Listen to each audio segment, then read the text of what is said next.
ఓం నమో భగవతే శ్రీ మేధాదక్షిణామూర్తయే. ఓం నమో భగవతే శ్రీ ఆదిశంకరాయ. ఓం నమో భగవతే శ్రీ రమణాయ. శ్రీ గురుభ్యో నమః. మనస్సు అంటే ఆలోచనల యొక్క సమూహము. ఈ ఆలోచనలకి ఏదో ఒక విషయము కావాలి. విషయాలు లేకపోతే నీకు ఆలోచనలు రావు. నీవు బాహ్యంగా విషయాలను సేకరించే కొద్దీ ఆలోచనలు కూడా ఎక్కువ అవుతూ ఉంటాయి. ఎందుకంటే వాటి గురించి ఆ విషయాలను నీవు తెలుసుకొని నీ మనస్సులో వాటిని స్టోర్ చేసుకుంటున్నావు. ఒక్కొక్క విషయము ఒక్కొక్క వృత్తిగా నీ మనసులో రిజిస్టర్ అవుతూ ఉంటుంది. అవి సమయ సందర్భాలను ప్రకారము ఒక్కొక్కటి బయటకు వచ్చి ఆలోచన రూపంలో బయటికి వచ్చి నిన్ను దుఃఖానికి గురి చేస్తూ ఉంటాయి. ఈ వృత్తులు రిజిస్టర్ అవడానికి కారణము నీవు బాహ్యంలో అంటే ఈ ప్రపంచంలో వస్తువులు కారణం కావచ్చు, మనుషులు కారణం కావచ్చు, శబ్దాలు కారణం కావచ్చు, నీవు చేసే పని కారణం కావచ్చు, వాటి యొక్క ఫలితాలు కారణం కావచ్చు. నీకు అన్యంగా ఏవి కనిపించినా, ఏవి నీవు చూసినా వాటిని నీవు తెలుసుకుంటూ ఉంటే గనక అవి వృత్తుల రూపంలో నీ మనస్సులో రిజిస్టర్ అవుతూ ఉంటాయి. నీవు అన్యంగా ఏదన్నా ఒక రూపాన్ని చూస్తే కనుక ఆ రూపానికి సంబంధించిన వృత్తి ఒకటి నీ లోపల రిజిస్టర్ అవుతుంది. అంటే దానికి సంబంధించిన ఒక విషయము నీ లోపల స్టోర్ అయ్యింది. ఇప్పుడు నీ మనస్సులో ఆ రూపానికి సంబంధించిన వృత్తి ఉంది. ఆ వృత్తిని ప్రకాశింపజేసే చైతన్యము ఉంది. అంటే నీకు కలిగే ఆలోచనలు ఎలా పుడతాయి? దానికి ఏదో ఒక శక్తి కావాలి. వాటి అంతటా అవి శక్తి లేదు. అవి ఒక దాని మీద ఆధారపడి, అంటే ఆ వృత్తులన్నీ ఒక దాని మీద ఆధారపడి అవి చైతన్యవంతం అవుతున్నాయి. అదే ఆత్మ. ఈ ఆత్మ మీద ఆధారపడి ఈ వృత్తులు చైతన్యవంతమవుతున్నాయి. అంటే జడ పదార్థములైన ఈ వృత్తులు ఆ ఆత్మ యొక్క ప్రకాశంలో అవి చైతన్యవంతమవుతున్నాయి. ఒకవేళ ఆ వృత్తి లేదు అనుకోండి, ఇప్పుడు మీ ఎదురుగా ఒక రూపాన్ని చూశారు కనుక ఆ రూపానికి సంబంధించిన ఒక విషయము వృత్తి మీలో ఏర్పడింది. మీరు ఒక శబ్దం విన్నారు, ఆ శబ్దానికి సంబంధించిన ఒక వృత్తి, దానికి సంబంధించిన ఒక విషయము మీలో రిజిస్టర్ అయింది. వృత్తి తనంతట తాను ఉండలేదు, ఎందుకంటే అది జడము కనుక. అది ఉండటానికి ఆధారమైనటువంటి చైతన్యము ఉంది. కాబట్టి మన మనస్సులో వృత్తి ఉంది, వృత్తికి ఆధారమైనటువంటి చైతన్యము ఉన్నది. ఇప్పుడు వృత్తి లేనప్పుడు చైతన్యం ఉంది. వృత్తి ఉన్నా లేకపోయినా చైతన్యం ఉంది. అంటే ఆలోచనలు ఉన్నా లేకపోయినా ఆత్మ ఉన్నది. అందుకే గురువుగారు ఆలోచనలు లేని మనస్సే ఆత్మ అంటారు. కాబట్టి ఈ వృత్తులు ఉంటే నీకు ప్రపంచం తోస్తుంది. ఈ ఆలోచనలు లేకపోతే ఇది ఆత్మగానే ఉంటుంది. ఉన్నది ఒకే మనస్సు, రెండు మనస్సులు లేవు. ఉన్నది ఒకటే నేను. ఆలోచన వస్తే అహంకారము, ఆలోచన లేకపోతే అది తనకు తానుగా ఉంటుంది. అంటే శంకరులు కూడా నిశ్చల తత్వే జీవన్ముక్తి అని అన్నారు. ఇప్పుడు ఆలోచన ఉంటే ఆలోచనని ప్రకాశింపజేసేది ఏదైతే ఉన్నదో ఆత్మ, అది కూడా ఉన్నది. ఆలోచన ఉంటే ఆలోచనని ప్రకాశింపచేసేది ఉంది. ఆలోచన లేకపోతే తాను ప్రకాశిస్తూ స్వయం ప్రకాశమై తనకు తానుగా కూడా ఉన్నది. ఇప్పుడు మీరు మీ ఇంటి బయట సూర్యుని యొక్క ప్రకాశంలో ఒక బల్ల ఉంది. ఆ బల్ల మీద ఒక మామిడి పండు ఉందనుకోండి. మీరు ఆ సూర్యుని యొక్క ప్రకాశంలో ఆ మామిడి పండుని గుర్తించారు. అంటే సూర్యుని ప్రకాశము ఉంది, ఆ ప్రకాశంలో మీరు గుర్తించే మామిడి పండు ఉంది. మీరు మామిడి పండును గుర్తించటానికి ఆ సూర్యుని యొక్క ప్రకాశము అక్కడ కావాలి. అక్కడ సూర్యప్రకాశము లేదనుకోండి, మీరు మామిడి పండును గుర్తించలేరు. ఇప్పుడు అక్కడ మామిడి పండు లేదనుకోండి, అక్కడ ఏముంటుంది? కేవలము సూర్యుని ప్రకాశమే ఉంటుంది, సూర్యుని యొక్క వెలుగు మాత్రమే ఉంటుంది. మామిడి పండు ఉన్నా వెలుగు ఉన్నది. ఆ వెలుగులో మీరు మామిడి పండు గుర్తించారు. మామిడి పండు లేకపోయినా వెలుగు మాత్రం అట్టానే ఉన్నది. మీరు ఎప్పుడైతే ఆ దృశ్యాల నుండి గనక మీ మనస్సుని వెనక్కు మళ్ళినప్పుడు, అంటే మీరు ఏ విషయాన్ని గుర్తించకుండా ఉంటే కనుక అక్కడ వృత్తులు అనేవి ఉండవు. కాబట్టి దృశ్యవారితమైనప్పుడు అక్కడ ఉండేది ఆత్మే, చైతన్యమే.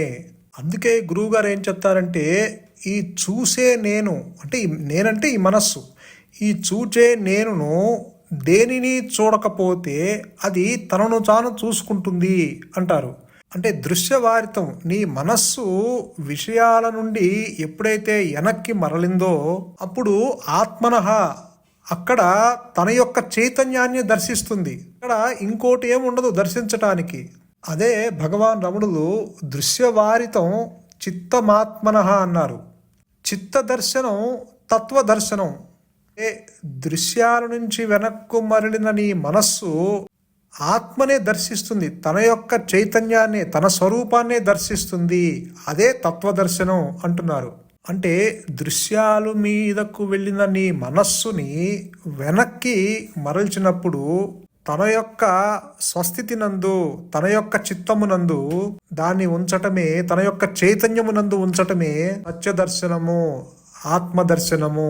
కాబట్టి నీకు ఇక్కడ ఆలోచన గనక జనిస్తే ఆ ఆలోచని చూసే ఒక అహంకారము ఉన్నది, ఆ ఆలోచన గుర్తించేవాడు ఉన్నాడు. ఇక్కడ రెండు ఉన్నాయి. ఇప్పుడు ఇక్కడ ఏ వృత్తులు లేవు అనుకోండి, అంటే ఏ ఆలోచనలు లేవు అనుకోండి, ఇక ఆలోచనని చూసేవాడు ఎవరున్నాడు? ఆలోచన వస్తే అక్కడ ద్వైతం ఏర్పడింది. ఆలోచన లేకపోతే అది తనకు తానుగానే ఉన్నది. కాబట్టి దృశ్యాల నుంచి వెనకకు మరలినటువంటి మనస్సు అక్కడ తన స్వరూపాన్నే తాను దర్శించుకుంటూ ఉంటుంది. అదే తత్వదర్శనము అన్నారు భగవాన్ రమణులు. కాబట్టి విషయాల నుండి వెనకకు మరలిన మనస్సు అంటే వృత్తి లేకపోయినా చైతన్యముగానే శోభిస్తూ ఉన్నది. అక్కడ వృత్తి ఉన్నా లేకపోయినా చైతన్యము ఉన్నది, ఆత్మ ఉన్నది. నీకు ఆలోచనలు వస్తే ప్రపంచం తోస్తుంది, అన్యత్వం ఏర్పడుతుంది, ఇతరులకు నీకు కనపడతారు. ఆలోచన లేకపోతే అక్కడ ఉండేది చైతన్యమే. ఇప్పుడు మీ ఎదురుగా ఒక రామచిలక ఉందనుకోండి, ఆ రామచిలకని చూసేది ఉన్నాడు, ద్రష్ట ఉన్నాడు, దృశ్యము ఉన్నది. చూచేవాడు ఉన్నాడు, చూడబడేది ఉంది, విషయము ఉన్నది, విషయి ఉన్నాడు. చిలుక అనే దృశ్యాన్ని తీసేసాము అనుకోండి, అంటే దృశ్యము పోయింది. చిలుక అనే దాన్ని తీసేసాము అనుకోండి, అక్కడ దృశ్యం పోయింది. ఎప్పుడైతే నువ్వు దృశ్యాన్ని గుర్తించలేదో దానికి సంబంధించిన సంకల్పాలు, వృత్తులు కానీ ఆలోచనలు కానీ పోతాయి, అక్కడ ఉండవు. ఇక్కడ దృశ్యము లేదు, దానికి సంబంధించిన సంకల్పాలు లేవు. కాబట్టి దృశ్యము లేనప్పుడు వృత్తి లేదు, వృత్తి లేకపోయినా చైతన్యము ఉన్నది, ఆత్మ ఉన్నది. అంటే ఆలోచనలు ఉన్నా లేకపోయినా, అంటే ఆలోచనలు పుట్టినా పుట్టకపోయినా ఆత్మ, స్వయం ప్రకాశమైన ఆత్మ తన స్వరూపాన్ని తను జ్ఞానవృత్తి చేత తెలుసుకుంటూ, నిత్యం తెలుసుకుంటూ అది ఉన్నది. ఉన్నది ఒకటే మనస్సు. ఆ మనస్సే ఆలోచనలు లేని స్థితిలో అది తనకు తానుగానే ఉంటుంది. కాబట్టి ఇప్పుడు ఈ మనస్సును నువ్వేమీ తొలగించాలని అనుకోక్కర్లేదు. ఉన్నది ఒకటే మనస్సు, ఉన్నది ఒకటే నేను, రెండో నేను లేదు. చేయాల్సిందల్లా దృశ్యాల నుంచి నీ మనస్సుని వెనక్కి మరల్చటమే, అంతర్ముఖం అవటమే. అంటే ఆలోచనలు లేని స్థితిలో ఉండటమే. ఆలోచనలు లేని మనస్సే ఆత్మ అని చెప్తున్నారు. కాబట్టి గురువుగారు ఆ మనస్సుని దృశ్యాల నుంచి వెనక్కు మరల్చినప్పుడు, అంటే నీకు విషయాల నుంచి నీ మనస్సుని వెనక్కి మరల్చినప్పుడు, అంతర్ముఖమైనప్పుడు, అంటే విషయ చింతన తల ఎత్తకుండా ఉన్నప్పుడు అక్కడ ఉండేది స్వరూప జ్ఞానము ఏదైతే ఉన్నదో అది జ్ఞానవృత్తి చేత అహమహమంటూ తనకు తానుగా ప్రకటిస్తున్న స్థితిని నీ స్వరూపంగా గ్రహించేటట్లు నిలిచేటట్లు అనుగ్రహం చేత అది ప్రకాశిస్తూనే ఉంటుంది అన్న స్థితి ఏర్పడుతుంది.